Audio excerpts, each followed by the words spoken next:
Hi everyone, Dr. Atherley here, Principal, Dreyfoos School of the Arts. Want to welcome everyone back to school, whether you're staying at home and continuing with virtual school or coming to join us here on Monday. We've made the following video for you in hopes that it will help answer some of your questions and get you prepared to come back to school. Looking forward to seeing all of you who are coming back next week, and for those of you who are continuing virtually, when you decide to come back, we'll be ready for you as well. Enjoy the video. Hello, Dreyfoos parents and guardians. We are so excited to welcome the students back to campus beginning September 21st. I am Christopher Hesse. And I am Trace Baxley. We are the student government co-presidents of Dreyfoos. In this video, we will guide you through our return to brick and mortar, including classroom spacing, lunchtime procedures, and other policies that have been created in an effort to keep our students and staff safe. For those continuing distance learning, our Google Meet etiquette policy will remain in place, which includes muting yourself, being on time to class, keeping your camera on, coming to class prepared, staying engaged, being respectful, logging in from a quiet space, raising your hand to talk, and chatting responsibly. For those returning to brick and mortar school, you are encouraged to bring your own wipes, Kleenex, hand sanitizer, water, and any other supplies you deem necessary. Students will not be assigned a locker until further notice, so students should bring a bag to carry all of their belongings. Students are to get in the habit of doing a daily self-screen on how they are feeling. If they experience any COVID-like symptoms, they should not come to school. If you are absent, contact Mrs. Rodriguez at Student Services to verify your absence by phone. The number is 561-802-6011. In addition, be sure to email your teachers through SIS to notify them of your absences and to receive any makeup work. The first day that a student arrives at brick and mortar school, they will receive 5 masks. We will also provide each student with a lanyard so that they can clip their masks during breakfast, lunch, or while they are playing an instrument. Students must wear their masks at all times, including on the bus and tri-rail. Neck gaiters, fishing buffs, open chin triangles, and bandanas are not permitted. In addition, students are to never place their mask on a desk or table. In addition to masks, students must wear their ID badge at all times. Every student will receive a new ID and lanyard. Upon arrival, face coverings must be secured prior to entering campus. More information will be coming about where to report once you get on campus based on if you ride a bus, car, or the tri-rail, or if you walk or ride your bike. Students will not be allowed to congregate or hang out in the halls. Dismissal will be done in staggering format based on your mode of transportation after school. Again, car, bus, tri-rail, walking, or biking. Staggered dismissal will be used in order to limit the amount of students in the halls at one time. Seating charts are now mandatory in every class and during lunch. This is extremely important for the purposes of tracking and tracing all of our students and staff. Students must adhere to the seating chart as this is a non-negotiable. In each classroom and the cafeteria, there are green tape and stickers which indicate where a student will sit. For breakfast and lunch, all meals will be free for every student until December of 2020. Most items will be a grab-and-go food style. Food deliveries of any kind, such as pizza or coffee, will not be permitted. Microwaves will not be accessible, and social distancing will be mandatory. More information will be forthcoming about where your student will be eating lunch. Stairwells and hallways have been marked with green one-way traffic signs. Students are to follow one-way traffic flow in hallways and stairwells. Students will wear facial coverings while changing classes, even when outside.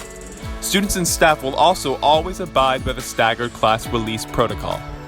Students and staff are to avoid congregating at all times and are encouraged to utilize hand sanitizing stations or their own personal hand sanitizer between classes.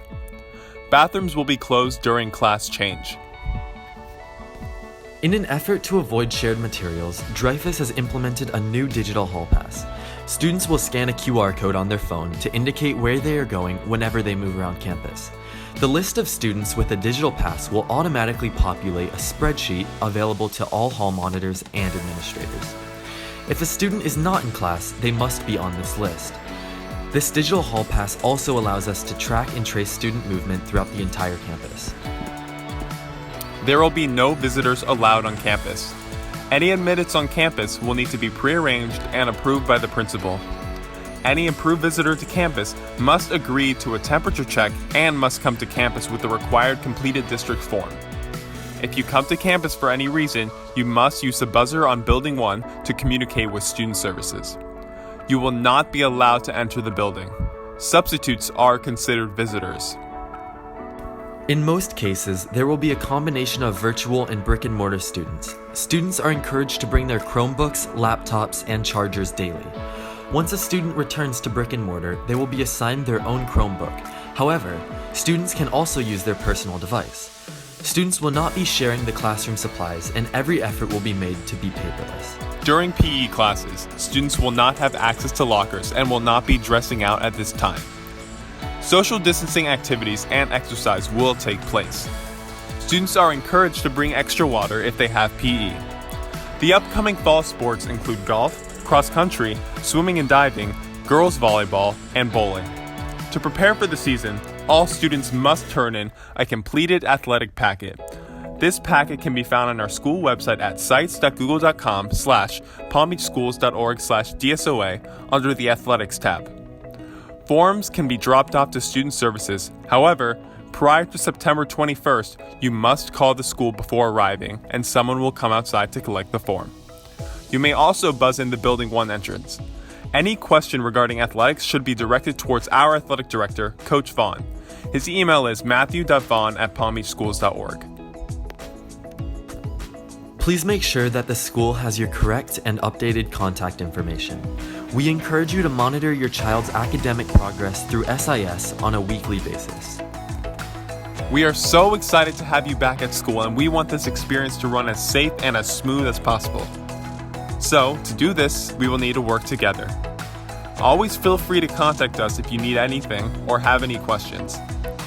The number to contact is 561-802-6000. We encourage you to visit our website at sites.google.com/palmbeachschools.org/DSOA.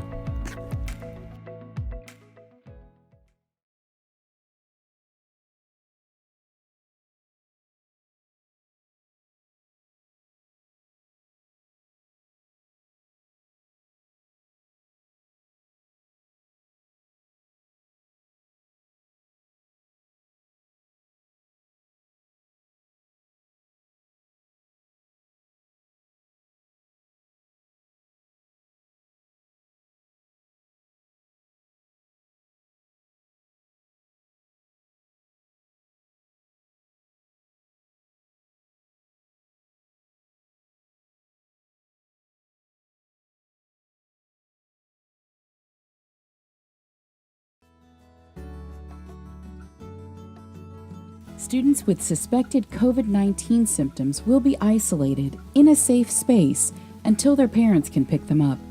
When choosing a space, include social distance.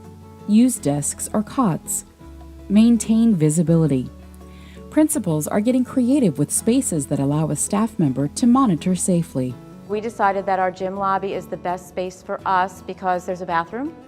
We could have multiple kids and allow for significant social distancing in the size. And then we also have glass doors, so a staff member does not have to be in that isolation space, could actually be outside the door looking in to monitor. Some schools request parents stay in the car for pickup, and students will be escorted out.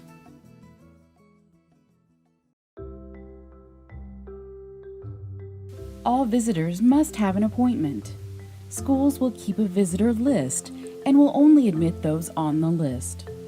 Visitors will undergo a health screening, including a temperature check, and will be asked COVID-related health questions.